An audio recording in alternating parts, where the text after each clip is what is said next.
Energy बढ़ेगी। और यही वेदांत की सर्वोच्च साधना है। जो असंख्य महात्मा जो करेगा वो धन्य है।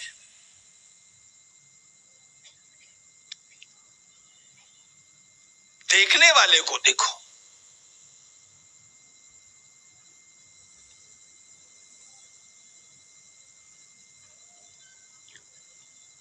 और यदि ये सीख गए तो बाहर के सारे दृश्य जो हमने निर्माण किए हैं उनका स्वरूप हमारे ध्यान में आता है। उस स्वरूप को ध्यान में लाकर देने के लिए चलो उससे पहले जिसने बाहर के दृश्य को देखना रोक दिया, दृष्टा को देखने लगा और बाद में उसे यह ध्यान में आया कि दृश्य और दृष्टा एक है। जय कृष्णमूर्ति का वाक्य सुनाता हूं, the observed and the observer are one. The observed and the observer are one. समझ में आता है तो समझिए, नहीं तो छोड़ दीजिए, कभी कभी समझ में आएगा। यही बात श्रीमद् भागवतकार की है। आत्मा वास्यमिदं विश्वम। विश्व क्या है? भागवत की बात बोल रहा हूं। आत्मा वास्य इदम विश्वम।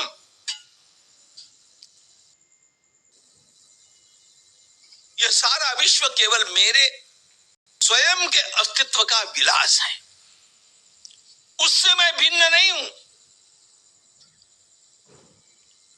वासुदेव सर्वमिति भगवत गीता। सकलमिदम अहंच वासुदेव विष्णु पुराण।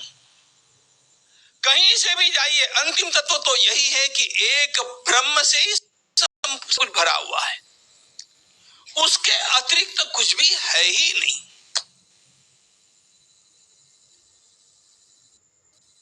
और इसकी योग्यता, इसको जानने की योग्यता जिसको प्राप्त हो गई वह तो उसके पश्चात इतना सबल हो जाता है कि उसे एक नहीं, दृश्य के भीतर के दृश्य दिखने लग जाते हैं। ये क्या बात कर रहे हैं आप? दृश्य के भीतर के, सेंस। हमें लगता है कि हम जिस दृश्य को देख रहे हैं इतना ही यूनिवर्स यहां पर है। नो, हमारे यहीं पर रहते हुए भी यदि किसी को एक आध और सेंस मिल जाए, नई इंद्रिय प्राप्त हो जाए, या इसके समीप ही एग्जिस्टेंट, इसके समीप ही निवास करने वाले दूसरे यूनिवर्स में प्रवेश करने के लिए आतिवाहिक देह उसको मिल जाए, सूक्ष्म देह मिल जाए।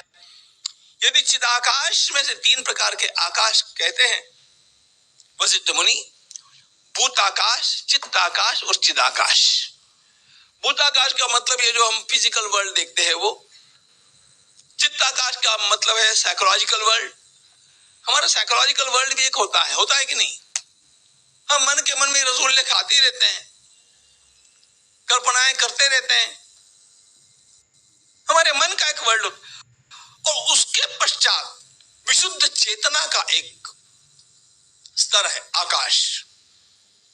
उस विशुद्ध चेतना तक पहुंच करके देखने की दृष्टि जिसको प्राप्त हो जाए वह यहीं के यहीं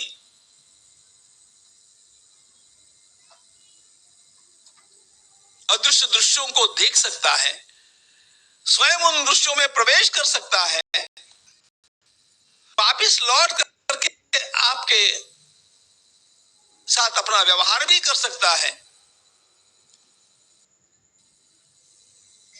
क्या बोल रहे जी आप? यही समझाने के लिए महर्षि वशिष्ठ मुनि ने एक अद्भुत आख्यान यहां पर कहा।